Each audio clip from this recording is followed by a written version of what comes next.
বাংলার হৃদয়ে সবুজে মোড়া এক শান্ত নগর বকশীগঞ্জ।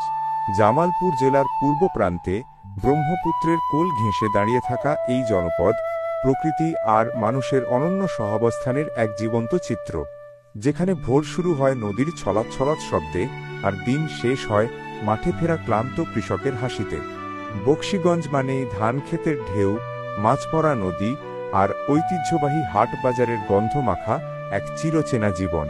পাহাড়ি নৃগোষ্ঠীর সাথে বাঙালির বন্ধুত্বপূর্ণ সহাবস্থান এখানে জন্ম দিয়েছে এক অনন্য সংস্কৃতির। আছে ধর্মীয় সম্প্রীতির উজ্জ্বল উদাহরণ, মসজিদ, মন্দির, গির্জা একে পাশে রেখে চলে জীবনের ধারা।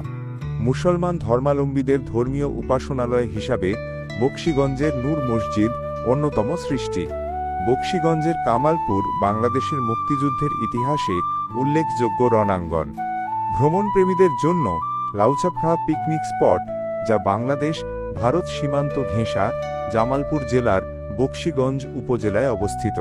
এখানে প্রকৃতি বলে তার ভাষায়, মানুষ গড়ে তার ভালোবাসায়। এটাই বকশীগঞ্জ, সবুজ, শান্ত, প্রাণবন্ত।